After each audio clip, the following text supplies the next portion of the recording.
From the moment we could walk and talk, there was always a difference in the way our parents looked at us. Shopping was the first real clue. I remember going to the mall with Mom and Dad, looking at the same shoes on the shelves. Ashley always picked out the latest Nikes, while I had to settle for the clearance rack specials that no one else wanted.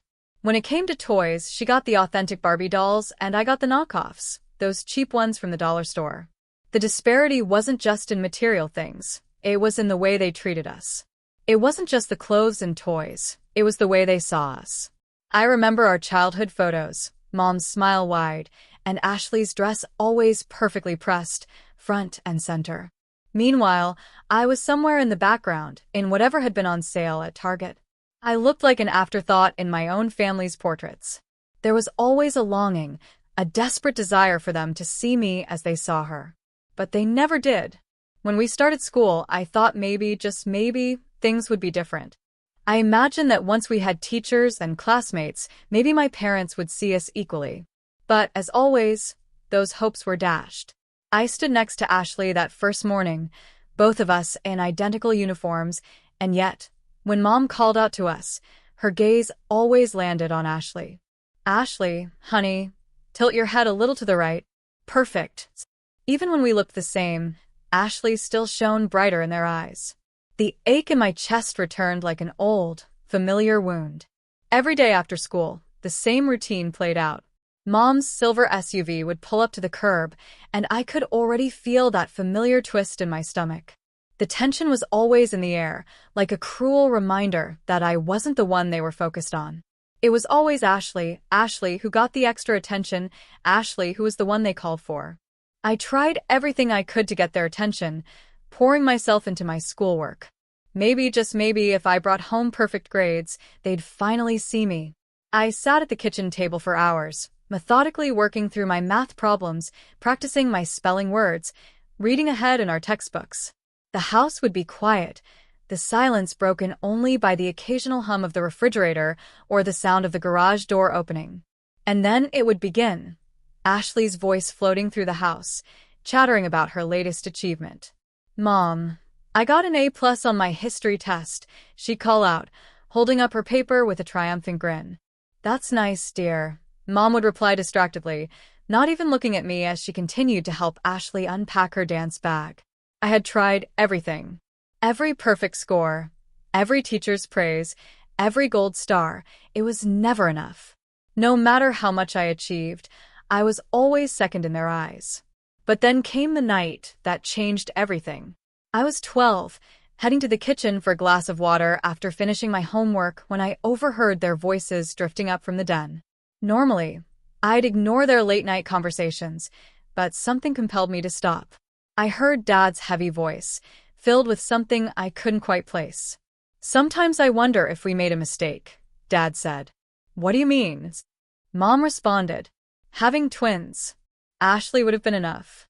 She's everything we could want in a daughter. But two of them—" "I know what you mean," Mom sighed. "Ashley's special. She's meant for great things. But Audrey, she's just there." My heart stopped. The glass slipped from my hand, but I caught it before it shattered. But I couldn't catch my heart. It fell apart right there. I felt my world crumble. The years of trying to earn their love, the hope that one day things would change, it all seemed so foolish. They didn't want me. I was just the extra, the one they wished they didn't have. After that night, something shifted inside me. I stopped seeking approval, stopped trying to please them. Instead, I threw myself into my studies, but not for them, just for me. It was a freedom I had never experienced before, and it cleared my mind in ways I hadn't expected. My grades, which were already good, became exceptional. "Excellent analysis, Audrey," Mr. Peterson said one day in English class, holding up my essay on The Great Gatsby. "Class, this is exactly the kind of deep thinking I'm looking for." I could feel Ashley's anger from across the room. Her pencil tapped against the desk in that aggressive way it always did when she was angry. I could see her face turning red from the corner of my eye. The more teachers praised me, the more Ashley seethed. It came to a head in chemistry when Mrs. Rodriguez asked me to tutor other students. That evening, I overheard Ashley downstairs, her voice shrill and bitter. "Mom, the The teachers are being mean to me. They always praise Audrey and make me look bad. They're doing it on purpose. By 16, I was tired. Tired of asking for pocket money, tired of watching Ashley get hundreds of dollars for doing nothing but existing. So I applied for a job at the Coffee Bean, a cute little cafe just a few blocks from our house. It wasn't glamorous work, but it gave me something I'd never had: independence. My coworkers actually appreciated my presence. They treated me like I mattered, something I hadn't felt in my own home in years. Of course, Ashley couldn't let me have even this small victory. "Oh my God, you're actually going to be a waitress," she sneered one morning, watching me put on my uniform. "That's so common." "Mom, can you believe Audrey's going to serve people food?" Mom didn't respond much, just slid another $100 bill across the table to Ashley for her shopping needs.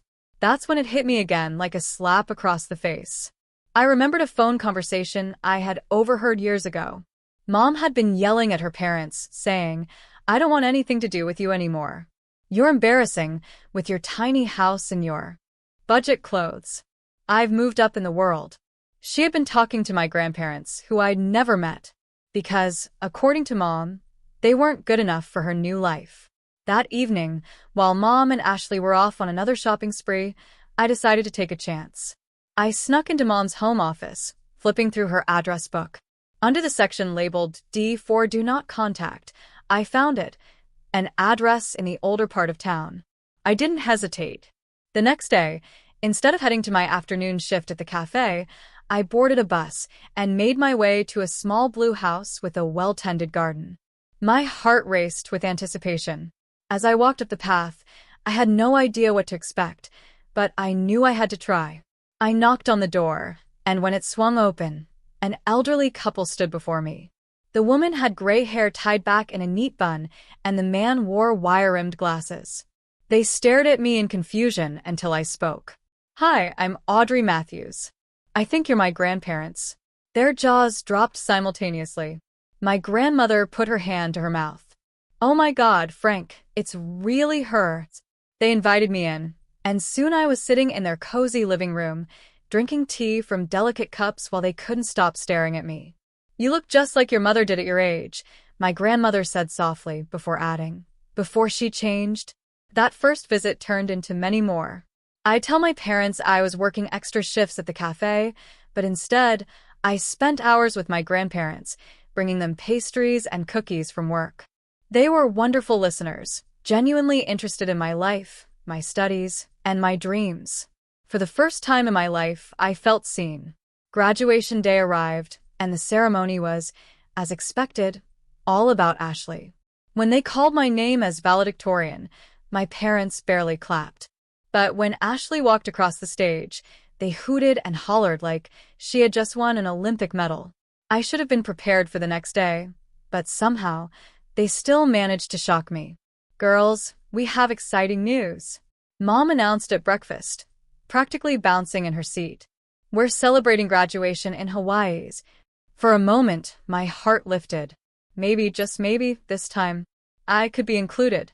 "Honey," Mom turned to me, her voice dripping with fake sympathy, "we only got 3 tickets for us and Ashley. You understand, right? Someone needs to watch the house, and you have your job at the cafe." Ashley didn't even try to hide her smirk as she stirred her orange juice. "Don't worry, sis. I'll send you lots of pictures of me living my best life on the beach." The next morning, I watched from our front door as they loaded their expensive luggage into the taxi. Ashley turned back and waved with exaggerated enthusiasm. "I'll make sure to send you beautiful photos from Hawaii. You can look at them between serving tables." As soon as the taxi disappeared around the corner, I pulled out my phone with shaking hands and called my grandparents. The tears I'd been holding back finally spilled over when I heard Grandma's voice. They went to Hawaii without me," I choked out. "They just left me here like I'm nothing." "Oh, sweetheart," Grandma's voice was soft but firm. "Come over right now. We'll have our own graduation celebration." I drove to their house, still wiping away tears, and when I turned onto their street, something caught my eye. A brand new Mercedes C-Class sedan was parked in their driveway, gleaming in the summer sun. It looked completely out of place next to their modest home. Whose car is that?" I asked as I walked up to their front porch. Grandpa's eyes twinkled as he held up a set of keys. Yours. Happy graduation, Audrey. I stood there, my mouth open, sure I had misheard him. What? But how? Sit down, dear. Grandma patted the porch swing. We have something to tell you. They explained how, after Mom had cut ties with them, they had invested their modest savings in several tech startups. The investments had paid off spectacularly, but they had chosen to keep living simply in their familiar home. Your mother left us because she felt we were too poor, Grandpa said, shaking his head. Too beneath her.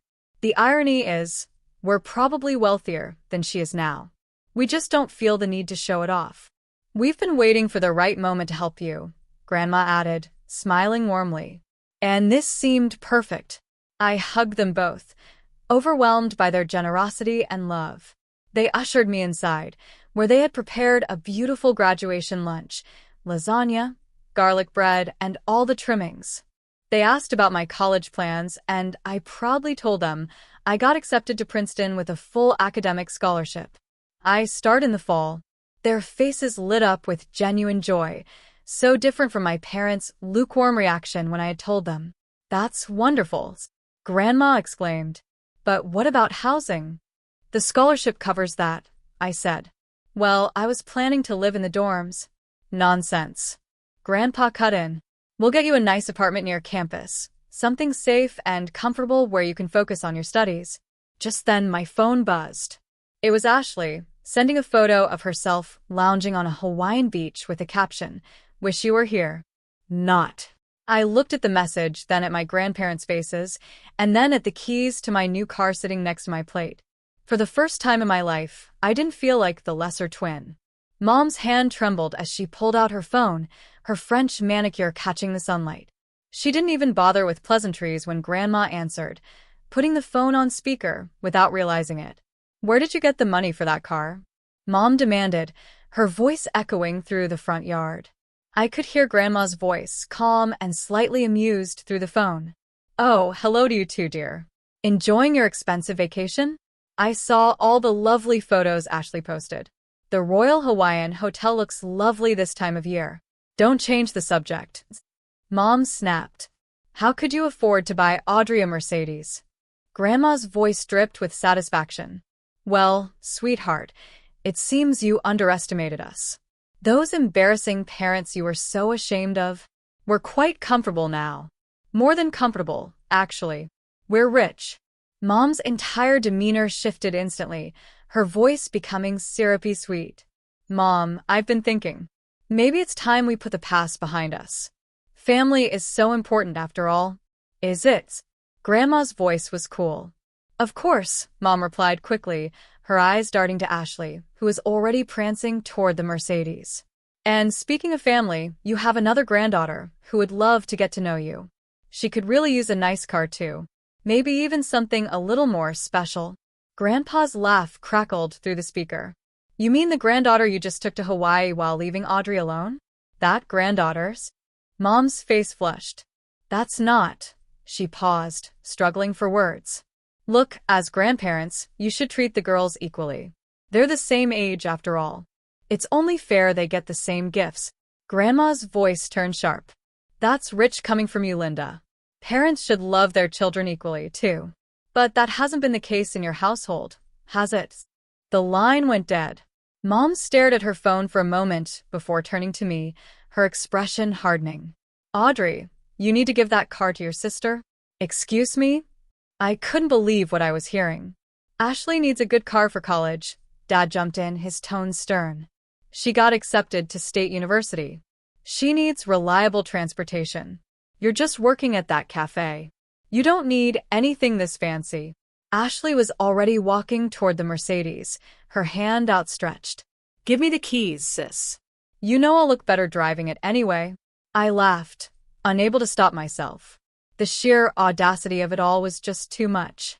This is my car, I said firmly. And I'm not giving it to anyone. Dad stepped forward, his face flushed with anger. If you don't give that car to your sister right now, you can get out of this house.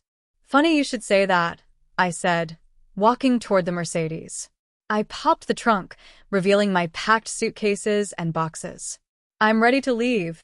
Their mouths hung open as I pulled an envelope from my purse and held it up. Oh, and by the way, I won't be serving coffee much longer. I got accepted to Princeton on a full scholarship. Ashley's shriek could probably be heard 3 blocks away. Mom stumbled backward, as though I had slapped her. Dad just stood there, opening and closing his mouth like a fish out of water. I got into my car, the leather seat still new enough to creak slightly. Through the windshield, I could see their shocked faces, their perfect family fantasy crumbling before their eyes. The last few weeks of summer at my grandparents' house were the happiest I'd ever experienced. Every morning, I'd wake up to the smell of Grandma's coffee and the sound of Grandpa humming as he read the newspaper. No walking on eggshells. No competing for attention. No feeling like an unwanted shadow. Just peace. Moving to Princeton was bittersweet. I hugged my grandparents goodbye, promising to call every day, and set off in my Mercedes with everything I owned. The drive to New Jersey felt like crossing a boundary between my old life and my new one. My grandparents had found me a beautiful little apartment just 10 minutes from campus. Nothing flashy, but a world's difference from any dorm room. Hardwood floors, big windows, and even a small balcony where I could study. Grandma insisted on paying the rent despite my protests. I still wanted some independence, though, so I got a part-time job at a local coffee shop. The irony wasn't lost on me, still serving coffee, but this time by choice, not necessity. My coworkers were mostly other students, and for the first time in my life, I found myself making real friends. I felt accepted for who I was, not in comparison to anyone else. One Sunday afternoon, about a month into the semester, Grandma called with some interesting news. "Your parents showed up at our door yesterday," she said. My heart skipped a beat. What did they want? Oh, the usual. Linda was all smiles and fake apologies, asking about our financial situation and hinting about Ashley's upcoming birthday. Your father kept looking around the house, probably trying to guess our net worth. What did you tell them? Grandpa's voice joined in on the line. We told them that we'd already decided what to do with our money. It's all going to you. I could picture their faces. How did they take that? Let's just say Linda's smile didn't look so genuine after that. Grandma chuckled. We asked them not to come back. That evening, I blocked their numbers and all their social media accounts, Ashley's too. I knew what would come next. Sudden declarations of love and regret, offers to start fresh as a family. But I didn't need their kind of family anymore. Now, sitting in my constitutional law class, taking notes and actually enjoying the complexity of the material, I sometimes think about that little girl who used to pray for her parents' love. I wish I could tell her that she'd find something better. Not just love, but respect, support, and the freedom to be herself. My phone buzzes quietly in my pocket, probably my study group confirming our meeting at the library later. Or maybe it's Jake, that cute guy from my psychology class, who keeps asking to get coffee. Not at my cafe, thankfully. It's such a normal life. No drama, no constant comparisons, no feeling like I'm not enough. Just me, my studies, my friends, and my future stretching out ahead of me, full of possibilities.